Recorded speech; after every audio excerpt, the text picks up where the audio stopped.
Welcome, welcome, welcome. We are talking politics and religion without killing each other. I'm your host, Corey Nathan. It is an honor to be a part of the Democracy Group and network of podcasts that examines what's broken in our democracy and how we can work together to fix it. Be sure to join the YouTube channel. Go check it out. We're putting whole segments up there with video. It's exciting. We have links in the show notes to make it easy to find. Of course, follow us, review us, join our Patreon. It all helps so we can continue having great conversations like the one we're having today with Mona Charen. Mona Charen is the policy editor at the Bulwark and the host of a couple of my favorite podcasts, Just Between Us and Beg to Differ. Mona began her career at National Review magazine, where she served as editorial assistant. Usually I don't keep in the details like this, but this was just so winsome. I had to include it. On her first tax return at the age of 22, Mona listed her occupation as pundit, explaining later, you have to think big. In 1984, she joined the White House staff, serving first as Nancy Reagan's speechwriter and served in a number of other posts in the Reagan administration. In 1986, Mona left the White House to join the presidential campaign of then Congressman Jack Kemp as a speechwriter. Oh, baby. If we ever have a chance, I would love to bend your ear. He is one of my favorite modern day politicians. He's influenced some of my favorite contemporary politicians. She then launched her syndicated column in 1987, which is featured in more than 150 newspapers and websites. You might recognize Mona from CNN's Capital Gang, or as the author of 4 books. The most recent one, Hard Right, The GOP's Drift Toward Extremism, which was just published last year. Mona, I'm so grateful we get to spend some time together. How are you doing? Thank you, Corey. I'm delighted to be here. I'm fine. You? I'm doing good. I'm a little melancholy today. We're recording this on October 7th. So Yeah. I thought that might be a good place to start. I asked before we hit record if you have any family in Israel, and I'd love for you to just start there and maybe some of your own reflections. Um, I was struck around this time last year when somebody was asked whether they had relatives in Israel, and they said, yeah, about 8 million. And that captured how I feel. I actually lived in Israel for a year when I was in my 20s, and seriously considered staying. It was a wonderful experience, and I made many great friends, and deepened my love and appreciation for the country. And so yeah, it does. And just because I'm Jewish, it does touch me at my core. What happened on October 7th, and it is a hinge moment of history, I think, where people have had to reevaluate everything post October 7th. Many assumptions that we made about the way the world was have had to be altered. Yeah. Yeah. It's the way that we look at Israel, our relationship to our ties to Israel, as well as how it's affected politics here in the States. I've had to have some very, very difficult conversations here. But first, how do you think, maybe I guess the best question is, do you have any hope for where things are going in Israel right now? Well, that old joke about, uh, a Jew never says there is no hope. There is no chance that things will improve. Yeah. Or as my grandfather But used to say, if you're not suffering, you're not trying. um, there's always hope. Look, there are things that have encouraged me just in the last few weeks, I have to say. The fact that Israel has been able to deal such decisive blows against Hezbollah in rapid succession is a sign that the Israelis are saying, you know what, we're not content to just be murdered. We're not content to just absorb missiles. We're going to fight for our lives and for ourselves, and that is encouraging. The fact that they were able to do it with such success and brilliance, honestly. Mm, The pager attack was really kind of dazzling. But of course, we're talking about death here, and it's a very, very grim thing. Israel is faced with implacable enemies that do not want her to exist at all. And it's so frustrating to see the dialogue and the rest of the world where it's sort of, well, it's obvious what we need here is a two-state solution. And if only, the Israelis and the Palestinians would stop being so recalcitrant, we could have that outcome. And I actually don't believe that because I have seen over the last several decades Israelis make very good faith offers of a Palestinian state only to be rebuffed. And I have seen the growth of the jihadist extremist ideology among Palestinians that does not have room for compromise, for live and let live, for two states. It is an eliminationist ideology. It's a religious fanaticism, and so I every time someone says, "Well, it's obvious that what we need is a two-state solution," I say, "Where were you?" mm, When several Israeli prime ministers offered basically an independent Palestinian state with its capital in Jerusalem, in East right. Jerusalem, and it was rejected, and the response was the Intifada. Um, and so look, obviously everybody would love for that to happen. Everybody would be thrilled if both sides could agree that they'll live and let live. But the problem right now is that, in my opinion, the Israelis are being forced to kill Palestinian children. It's the old Golda Meir line. She said, someday perhaps we can forgive them for killing our children, but what we can never forgive them for is making us kill their children. Yeah, I think it was also her, and this might be apocryphal, but I think it was also Golda Meir who said, "When they love their children more than they hate us, there will be peace." That's We had right. we had a chance to speak with Gidi Grinstein, who was the secretary as a young man during the negotiations between Yasser Arafat and Ehud Barak between 1999 and 2001. What was clear in getting to know Gidi and reading a lot of his work is that it's so complicated trying to negotiate peace. There are so many spinning plates. But one of the hardest, and I think we can certainly appreciate that here, was wrangling the Palestinians and the Israelis, wrangling their own most extreme factions to get them on board with a negotiated peace. So it seems that if Israel had negotiating partners, say in the Palestinian Authority, as opposed to Hamas, there might be a better chance. But at the same time, it seems that Netanyahu is beholden to his extremist No factions as well. question. Yeah, Yeah, no question. And extremism on one side begets extremism on the other, and they use the other's extremism as an excuse for their own.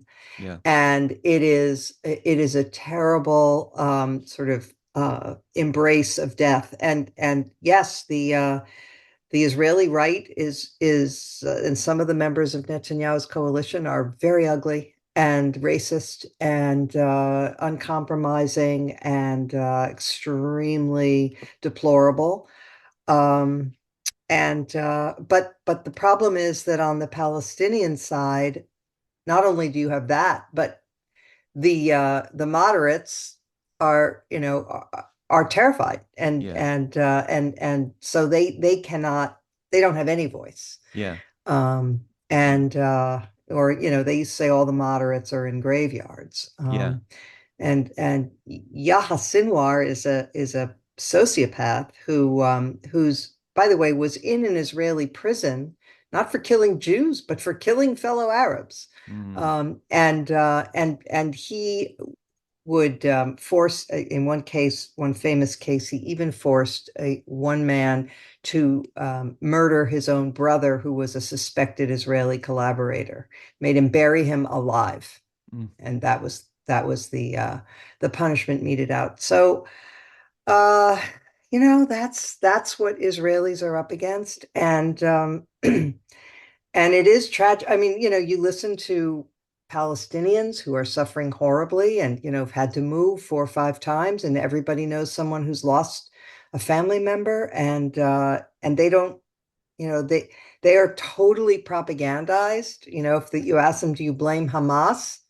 They say, well, I blame the world. There was one, I was listening to The Daily on a New York Times podcast this morning, and this Palestinian was saying he doesn't really blame Hamas. He blames humanity. How could humanity let this happen? How could humanity let people take someone else's land and kill for no reason, he says, for no reason. And you just shake your head and you wonder, but whether there can ever be peace. But certainly, part of, in my opinion, the world runs on ideas. And that's why I resist this notion that this is a land dispute. It's not a land dispute, even though there isn't much land in that area. If there were a desire for peace on both sides, there would be enough land to divide up. That wouldn't be a problem. It isn't that. It's that the ideas in the hearts and minds of people there are so hate-filled. Mm, And as long as that's true, I don't know where this ends. yeah. Yeah, I was reading a Bret Stephens piece, I think it was yesterday, where he reminded us that this colonialist framework Hmm. is a new is a new flavor of a way to have Jews on the wrong end of Absolutely. anti-Semitism that's been repeated for thousands of years now. But you said the world runs on ideas, and you spent a lifetime as a loyal opposition to democratic administrations, or within the Reagan administration, a, a Republican administration. How do you think you have a different set of lenses now? It's a different chapter in your life as a thinker, as a pundit, if you will, as a writer, as someone who's politically engaged. How do you think the Biden administration has handled things since the war started? I think Biden's instincts are incredibly admirable and frankly a little surprising. I didn't know that he had such an emotional identification with Israel and an understanding of Israel's vulnerability that he has demonstrated. And I think that has been interesting and good. He has been willing to stand behind Israel. On the other hand, he has also he sent a lot of mixed signals that I think have not been good for American influence. Mm, So, he seems to make ultimatums, for example, to Netanyahu. And then when Netanyahu flouts them, nothing happens. right. And so it makes the US look ineffectual, especially in a region where strength is so admired. So I think that has actually not redounded to our credit so much. And I also think that a lot of the advice that he was offering was not true. I mean, the American military was wrong. For example, they were predicting that there would be, I don't know, tens of thousands of casualties if the IDF entered Rafah. That turned out to be quite wrong. Mm, Um, and so, it's been a mixed bag. Obviously, Biden has more considerations to think about than just foreign policy. There's a domestic side to this as that's well. right. Yeah. And he has a coalition to keep together of Democrats that includes a left-wing progressive branch, and that includes very important constituency of Arab Americans in the state of Michigan in particular.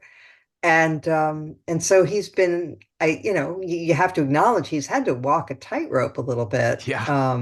here. And it hasn't been easy. And so we now find ourselves in a situation. Of course, Biden's no longer the candidate, and it's now Kamala Harris. But just in the last, few days, I have heard reports. Well, personally, I've heard from fellow Jews saying that they cannot vote for Kamala Harris because of the Biden-Harris's administration's approach to Israel and Iran.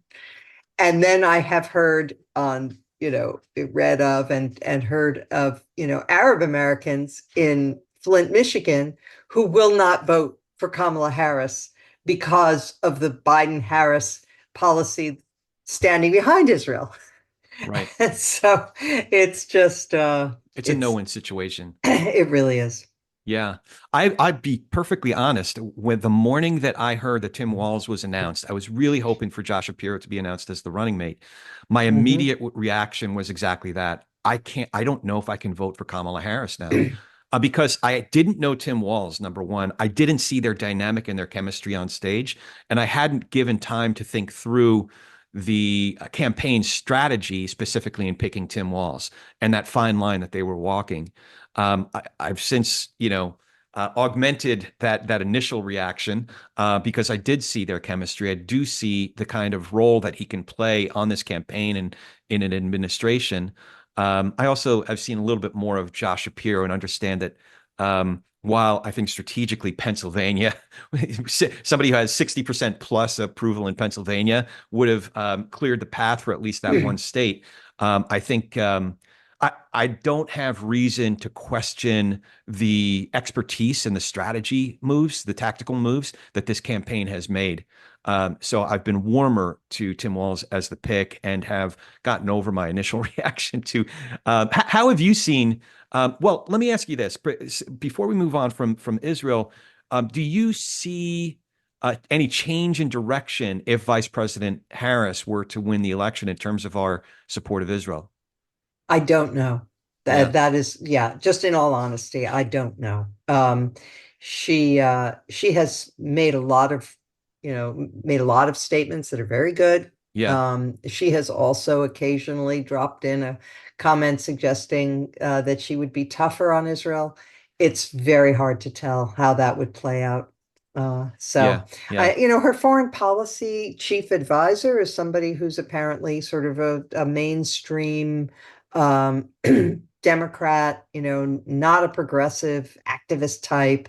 And if he stays as her, national security advisor or secretary of state or whatever, we can expect probably more of the same. But I think it's too soon to tell, and you cannot tell during a campaign when, as we were just saying, you're balancing all of these various interests and coalitions.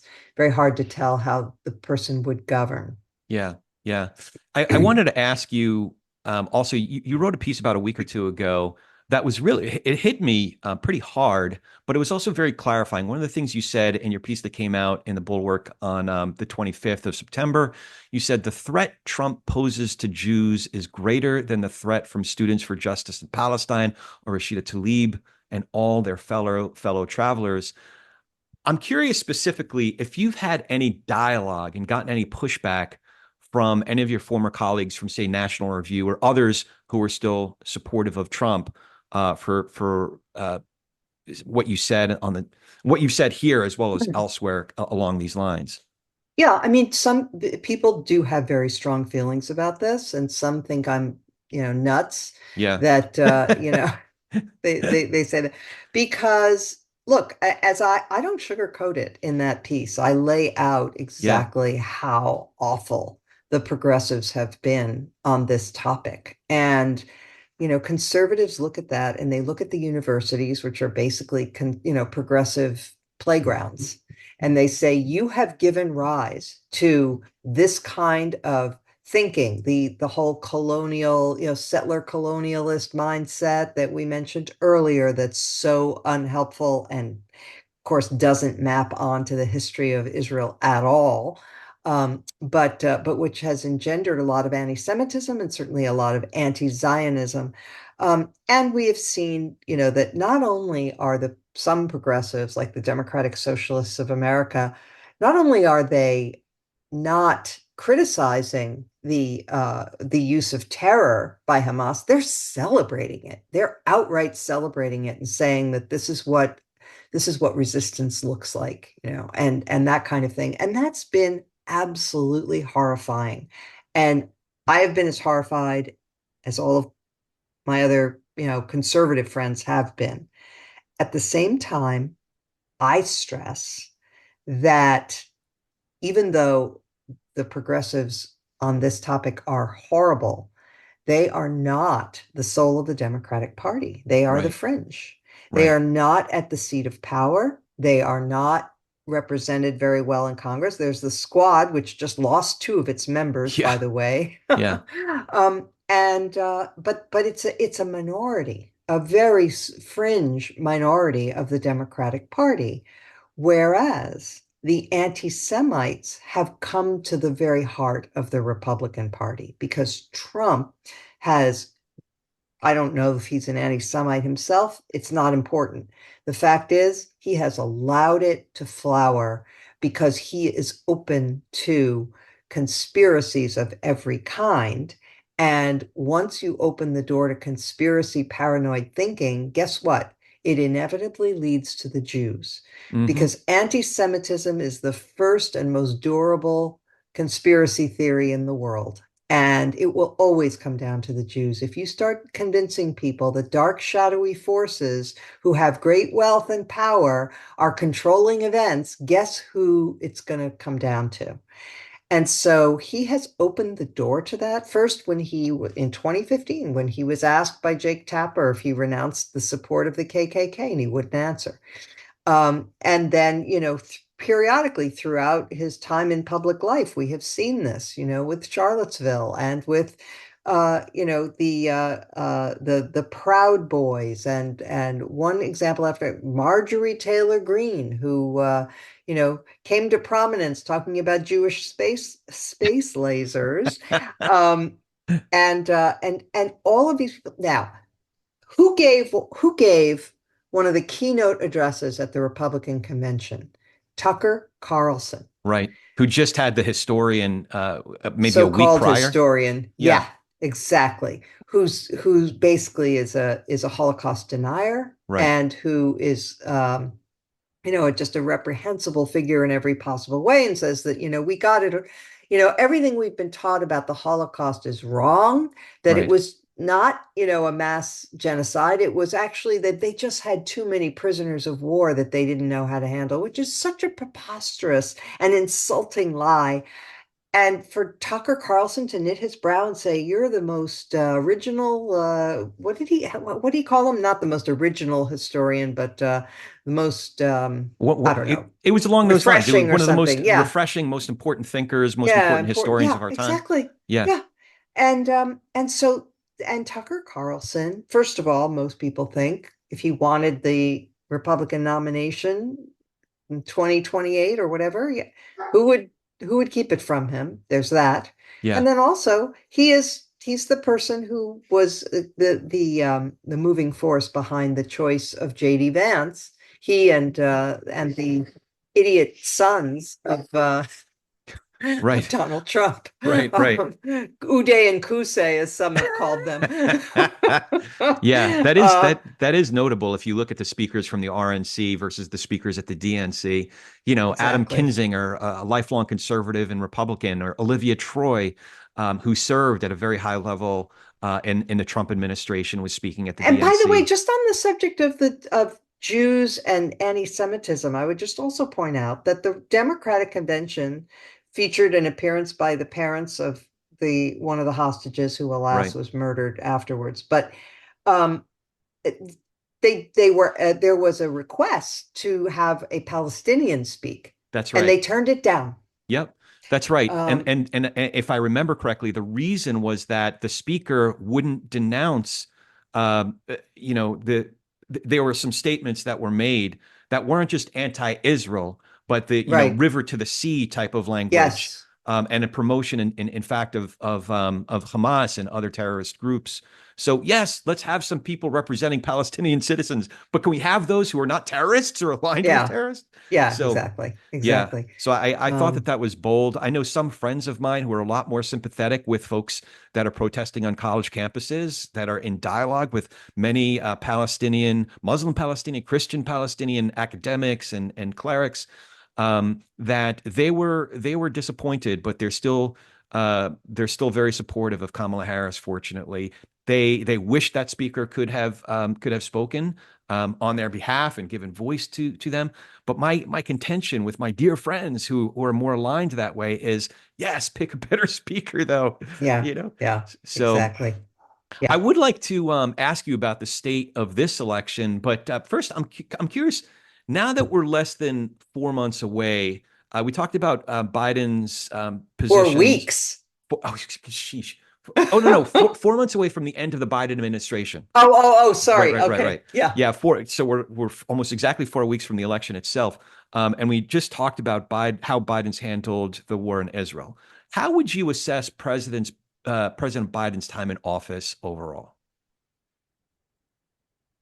I think I think he made two huge mistakes. So let's start with those.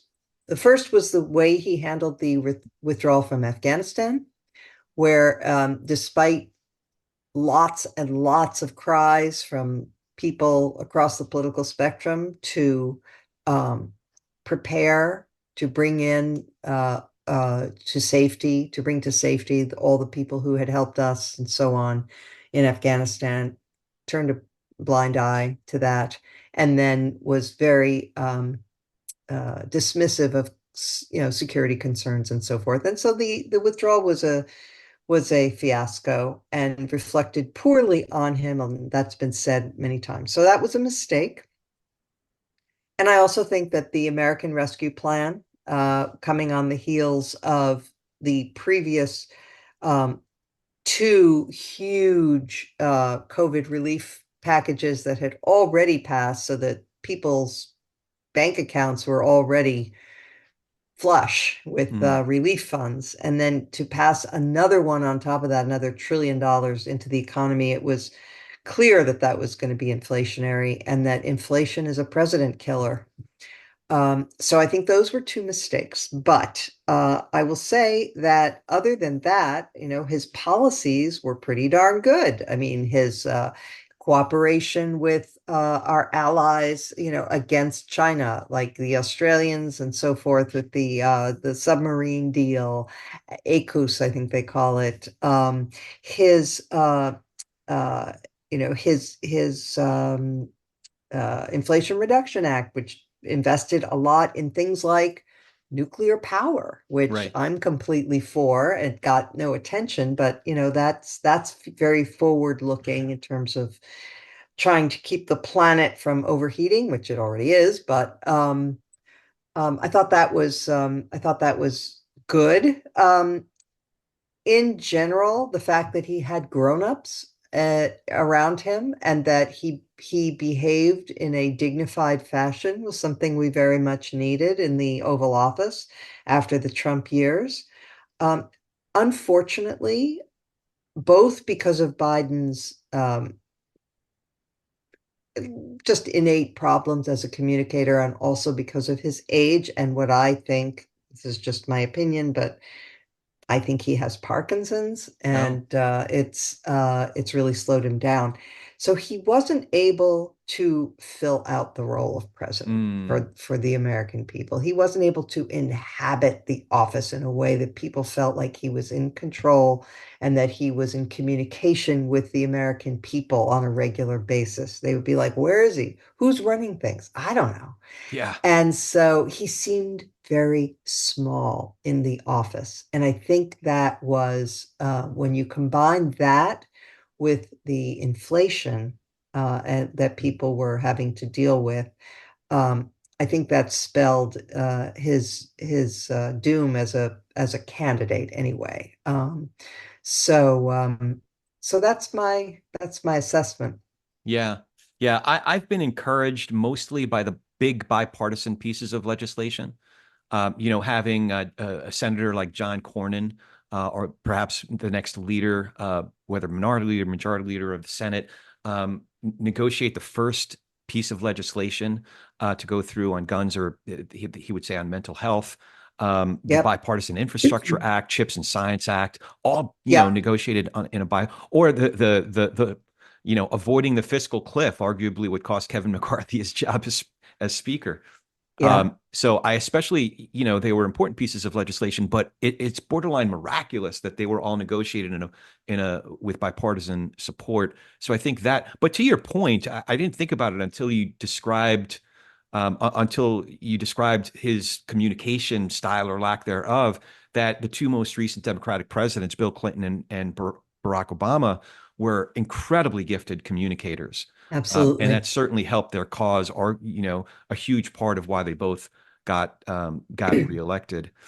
I'm Yes. curious. I'm curious how would you define conservative now, and do you still consider yourself one? Well, I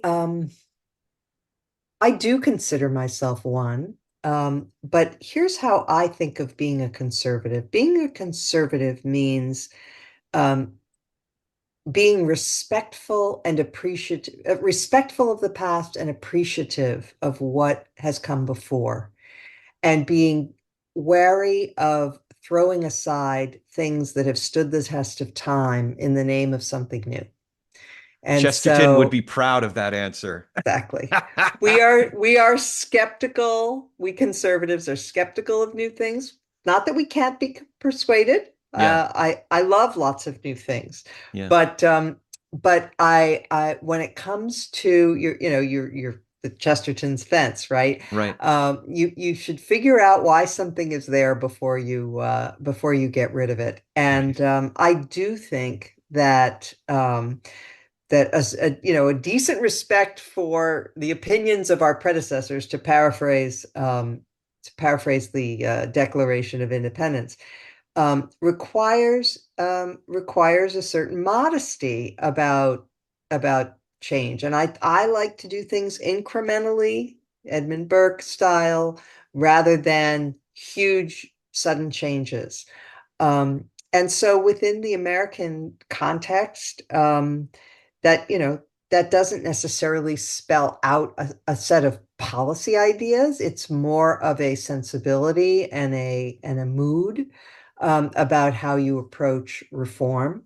And I also believe very much in the importance of human nature and understanding that human beings are come into this world as members of families, and that is an integral part of who we are, and that you um, cannot expect babies to develop into fine, happy, self-sufficient citizens of a democratic republic unless you have strong family structures that in which to raise children.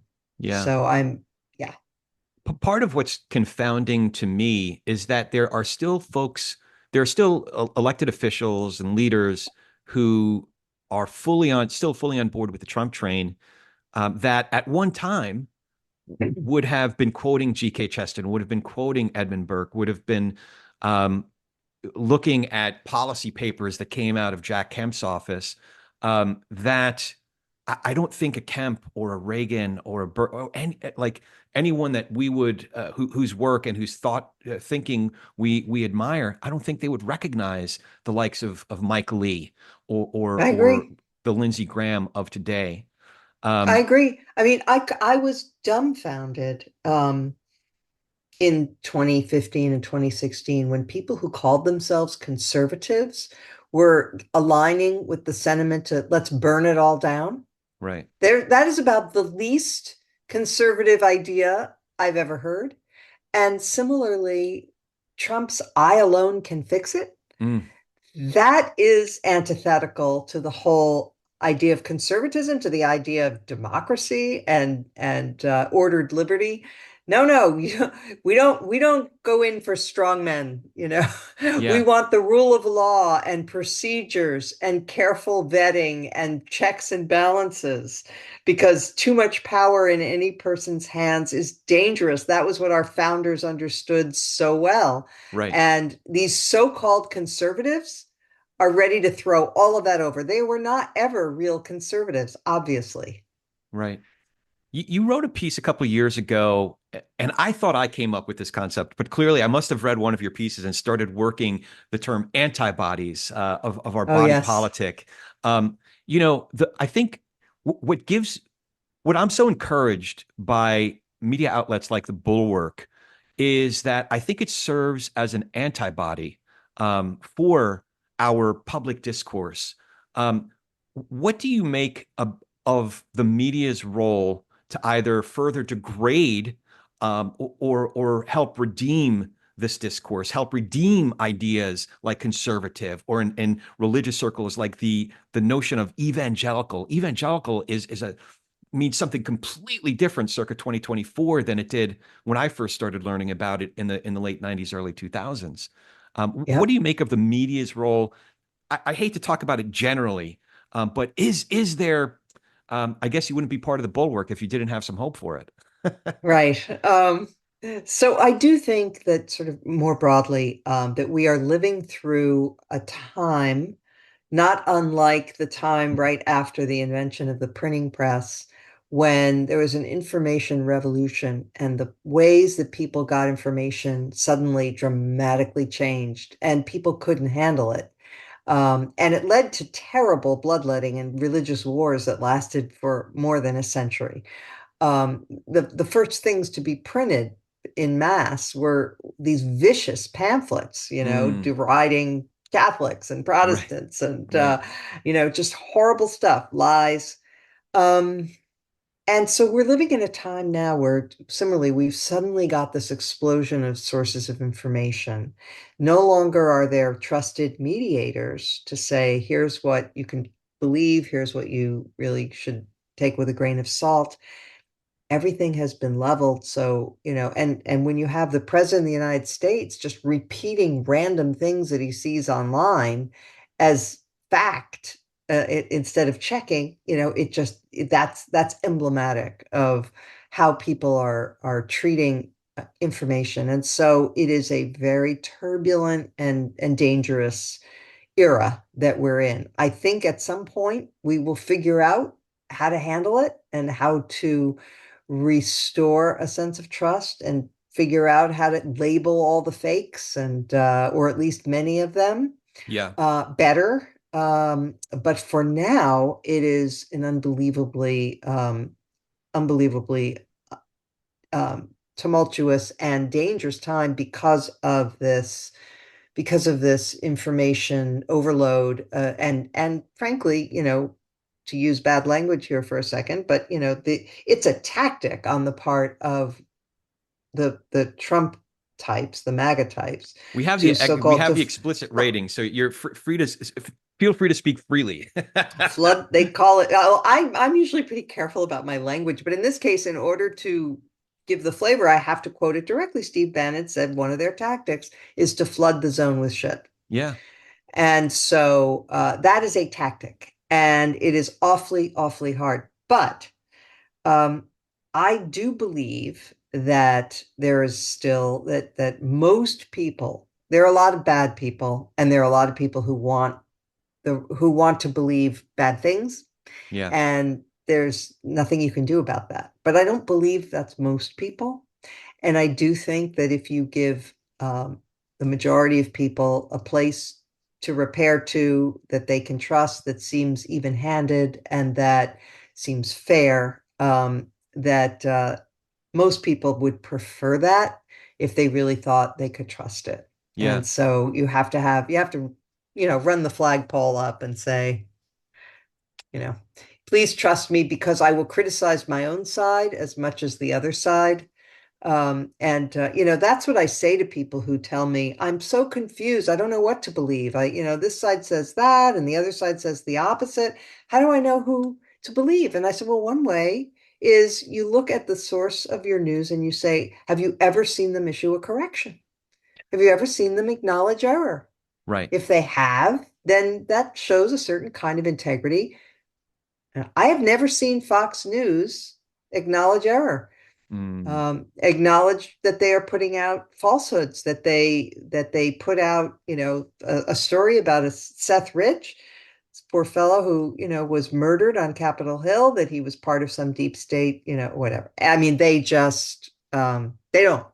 Yeah. And so that's one way, is to look to see if they have any integrity.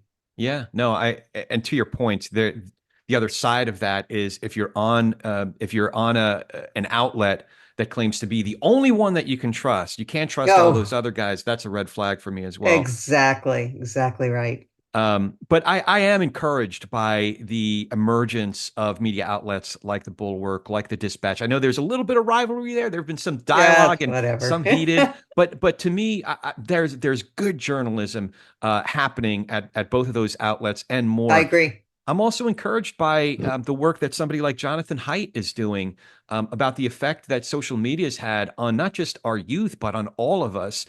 And Agreed. then broader efforts to train ourselves, our own responsibility to get training on how to be better discerning consumers of media and news.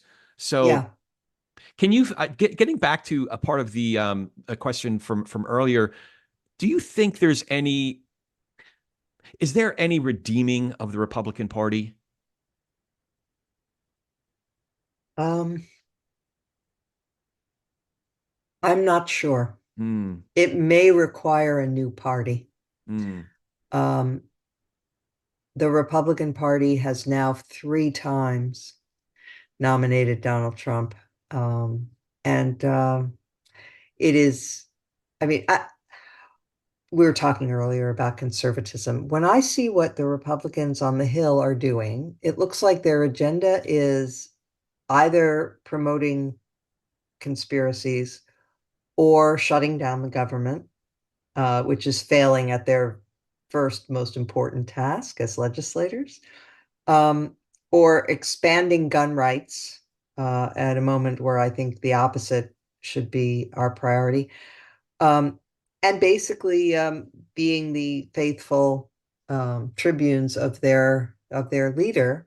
Um, so I don't recognize that as anything that could be called conservative, and I don't know how it will develop post-Trump. Um, it's such a cult, and they've sort of outsourced all of their thinking to their leader. right. So once the leader is off the stage through whatever means, eventually the good Lord will call him home, presumably. Um, it's hard to see how what the party will be without Trump. Yeah. What will it stand for? I don't know. Yeah. Um, I have so many questions now, but I know we're a little bit limited on time. I, I'm curious about also your own internal process and the evolution from being a leading conservative voice to speaking out against Trump as early as 2015, and then ultimately publicly supporting Biden in 2020. How did that?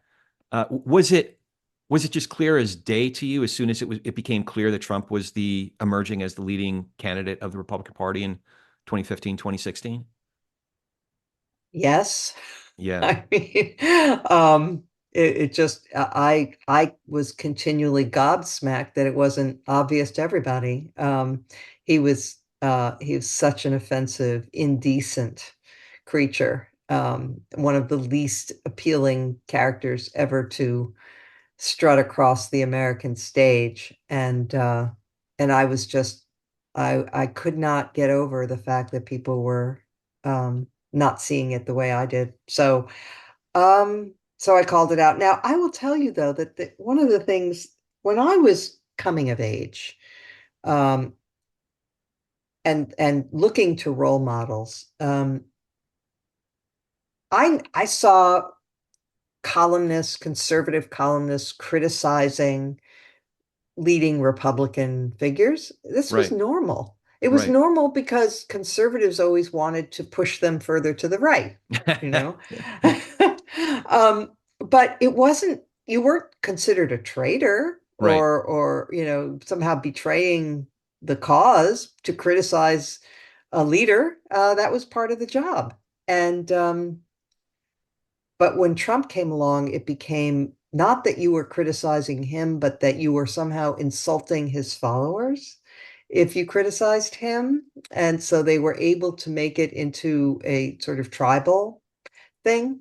Um, and no, I just you know, it was a favorite parlor game for those of us who were conservatives who did not get on the Trump train. Whenever we got together, and it's still true to some extent, basically the discussion is always, can you believe that so and so got on the Trump train, or this one or that one, somebody you previously admired and thought had a good head on their shoulders and was and had some moral core, Right.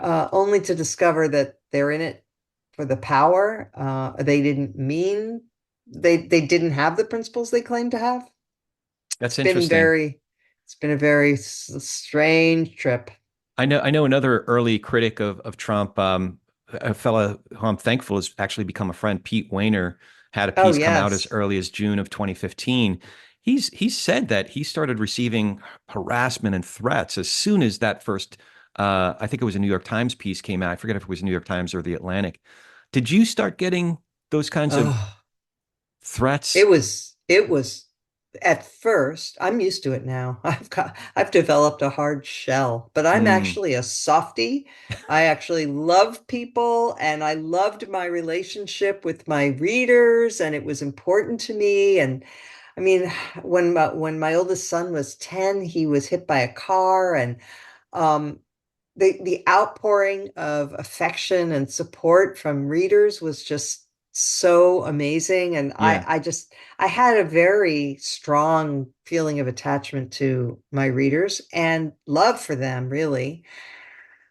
And so in 2015, when I began to get the death threats, and then specifically the anti-Semitic Mm. messaging, showing me being shoved into an Oh oven my by God. Trump wearing a Nazi insignia Wow. and so on.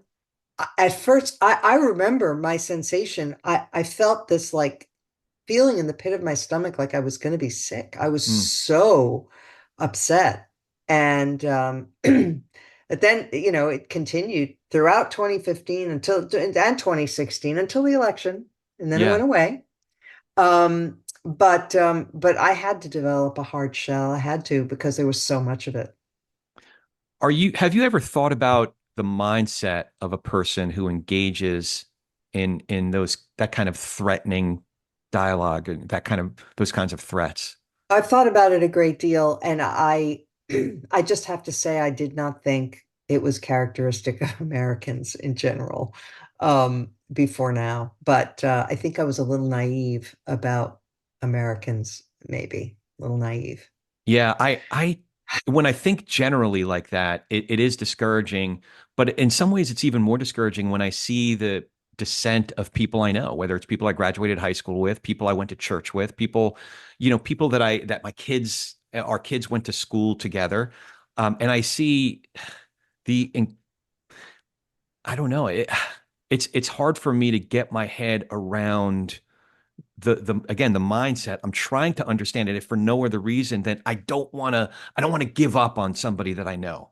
I don't want to give Yeah. up on our relationship. Now I do have certain boundaries, if you will, and a couple of guys have crossed those lines, in particular where it comes to Israel.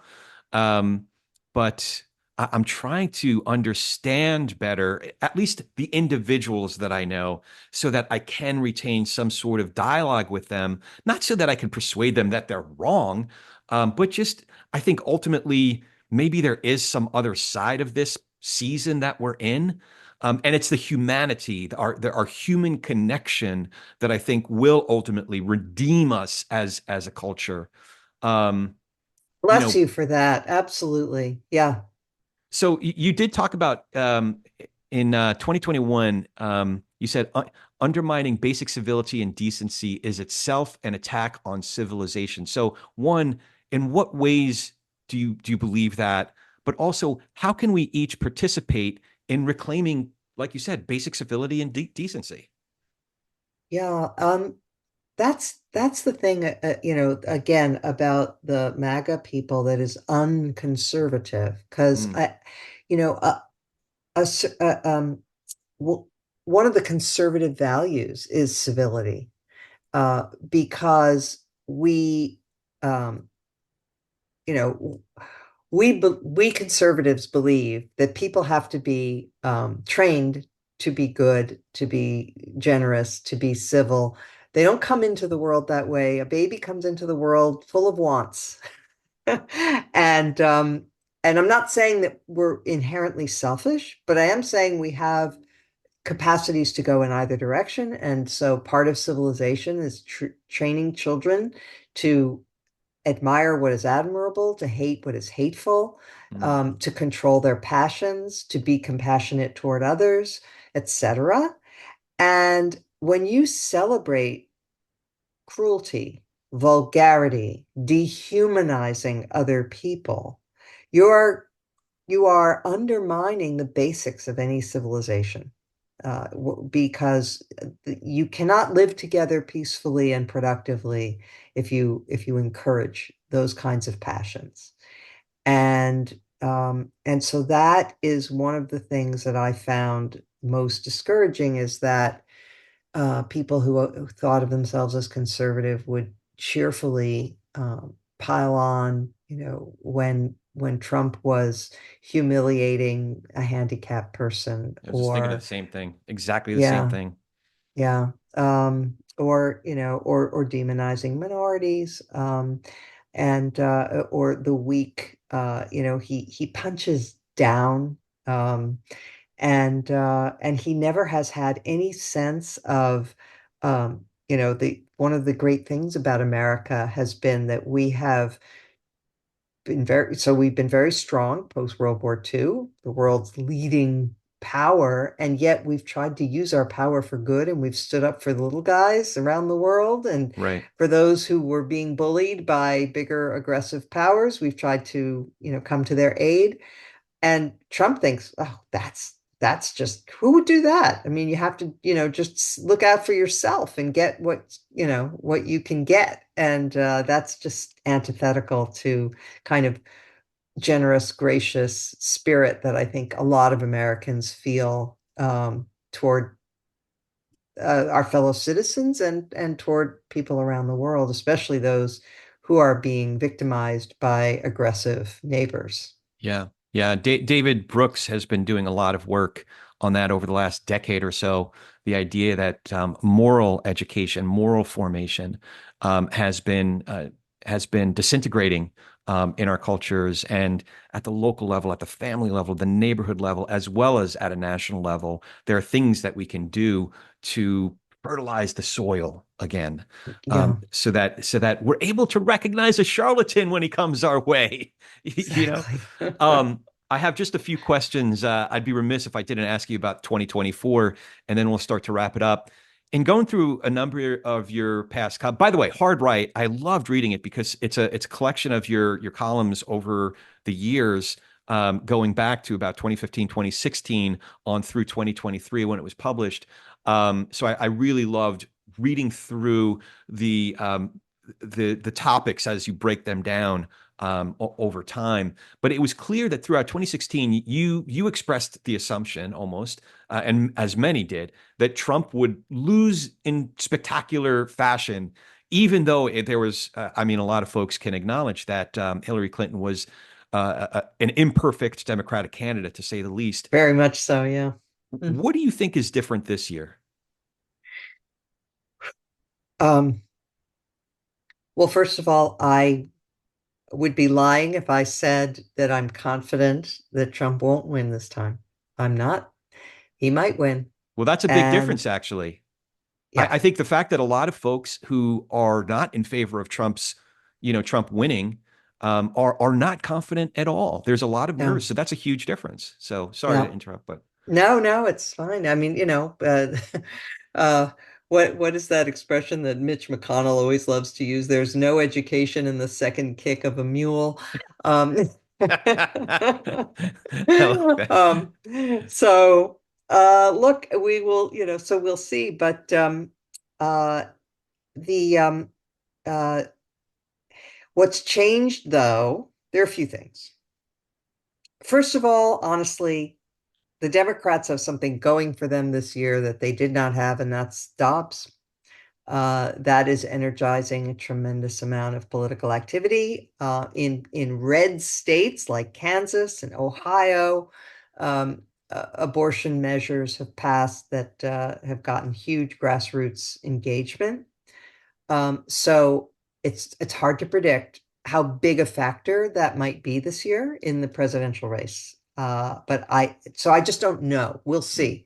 But it wouldn't surprise me if it turned out to be decisive. That's something that touches people in the most personal way. And so it may account for a huge turnout among women. And we'll see. Um, but and then two more things that I would cite.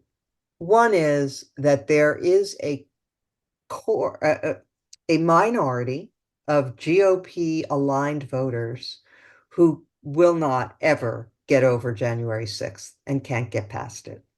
Those are the people who, even after she had dropped out of the race, trooped to the polls in the primaries to vote for Nikki Haley Right. because it was a bridge too far and they just cannot get there. And so they will not vote for Trump. And those people mostly live in the suburbs.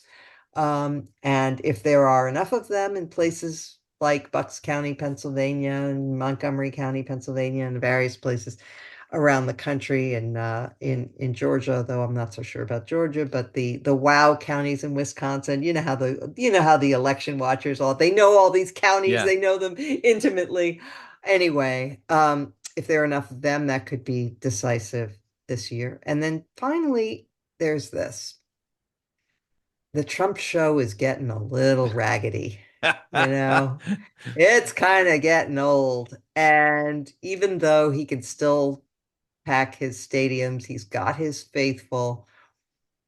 I don't have a sense that the country is just pining for his return. And So we'll see. But I could also paint you a picture where, first of all, anything that happens in October that's unexpected is going to be bad for Kamala Harris Mm. because the incumbent administration gets blamed for things that go wrong, Yeah. no matter what.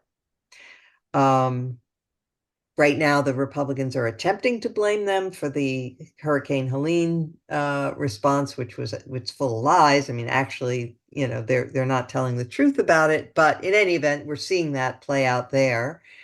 Um, but if there's some sort of foreign policy crisis of some sort or whatever, it's not going to redound to the benefit of Kamala Harris. Whereas an October surprise about Trump, what do people not know about him that could harm their opinion of him? Everyone who thinks poorly of Trump now wouldn't think, their views wouldn't be changed. Similarly, as we know, his supporters won't have anything shake their confidence. So I don't think an October surprise could hurt him, could hurt her. Um, I think the inflation resentment on the part of the public is very important. Yeah. People genuinely feel that they are personally worse off because of the Biden administration than they were under Trump. And then the unfortunately, I mean, I think this one really drives me crazy because I think it's so misguided. But people do believe that Trump's tough guy affect kept the peace while he was president. That other countries didn't misbehave when Trump was on the scene because they were afraid of him. I think this is completely wrong, and I think that Trump would align the United States with the world's dictators. He admires Putin, he admires Viktor Orban, even admires Kim Jong-un. Um, eh, and so I actually think that's wrong-headed, but I do think a lot of people believe it. And so Yeah. it's Yeah. it's a worry. There's a lot to worry. Maybe that's for the next time we talk. A whole Okay. episode on what would worry you about another Trump term. But that'll be for another day. Okay. One of my last questions is, do you have any questions for me? Yeah. So tell me about the origins of this podcast and what made you do it and how it's been going, highlights and lowlights. Okay, so the origins really go back to 2000. I won't take you through the whole story. We don't have time for that. But basically, I grew up we in a in a family. We went to an Orthodox synagogue. We're very observant, Jewish. I became a Christian in 2000. So my father and I, in particular, had some very fraught conversations, as you could imagine, over those subsequent 3, 4 years. And in some ways, we're still having that conversation today. And I found my father actually taught me one thing. What changed the course of those conversations was that he came to the conclusion that his, I haven't talked about this in a while, his relationship with his son was more important than any religious convictions, any filial convictions that he had. Even Good as for him. yeah, as we feel this bond with people, our people from thousands of years ago, let alone my father, grandfather, great grandfather, and the price that they had to pay to come here, and some of our family to go to Israel. So his relationship with his son was more important than some of the intellectual, academic, even theological convictions that he had.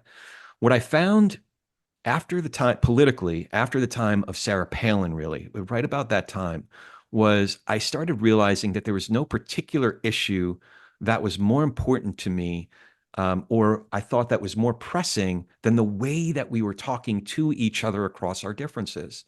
So fast forward to 2019, I have a background professionally, vocationally as a producer in theater and film and things like that. And I fell in love with this medium, this podcast medium. I had already been producing two other shows at that point, and I this was very much on my heart. This was not Hmm. something that I've ever done either as a journalist or an elected official or a theologian or even an academic. Um, but I was avocationally obsessed. So I thought, what is needed? What is a little drop of antibodies that we could inject into just this small circle, this, in Judaism, tikkun olam? What is this little part that I can play in healing the world?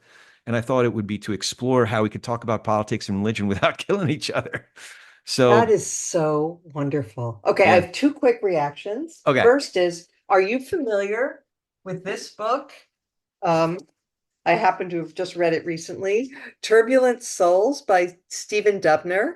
I'm writing it down. Turbulent souls.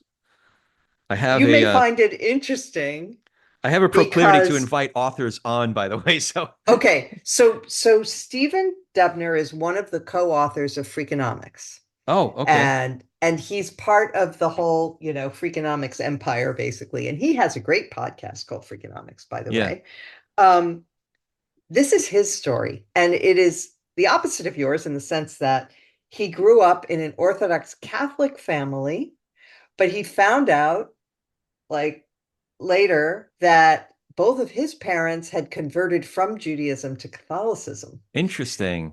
Yeah. So it's the story of how, he deals with that and he eventually decides to become Jewish. Yeah. But there's a dynamic there that between him, his father dies when he's fairly young, but his mom doesn't, lives on. And throughout the whole time that I was reading it, I was hoping and praying that they would find that they would reconcile and that they wouldn't allow this to ruin their relationship. And I won't tell you how it ends, but Okay.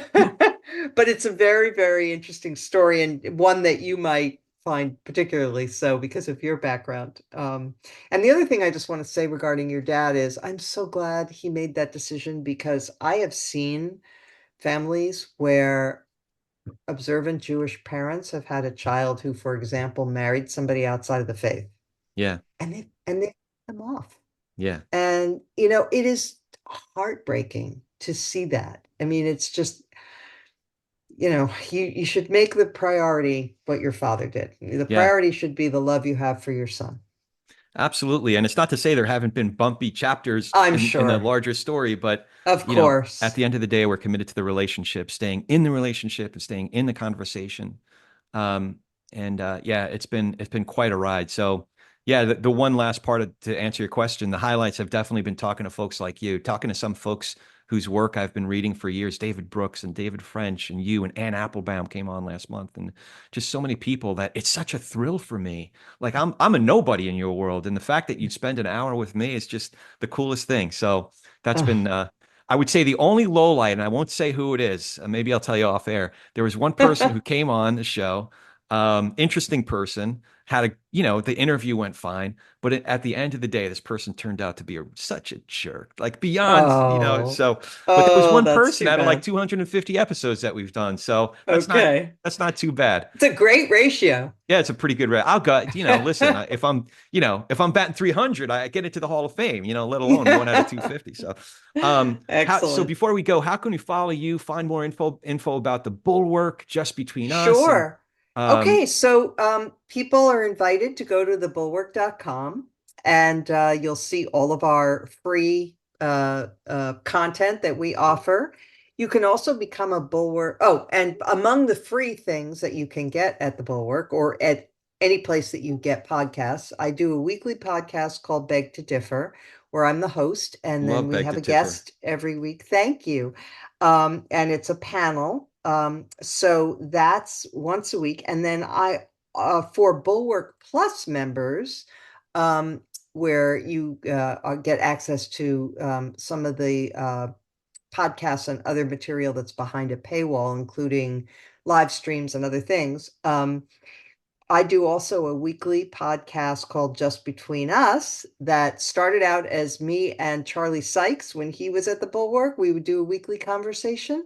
And then when Charlie left, I now rotate with several of my colleagues. So one week it will be Will Salatin, then A.B. Stoddard, then Jonathan V. Last, and then we go through again. And so each week I talk to one of them and we just sort of discuss what we're working on or what's obsessing us or whatever. And so that's where you can find me. Yeah, and if I could just give a plug for the Bulwark, I've been a subscriber since pretty early on. I don't know if I was one of the first subscribers, but I was pretty close to it. And I forget what it is on a monthly basis. I think I just pay the annual for like $100 or something like that.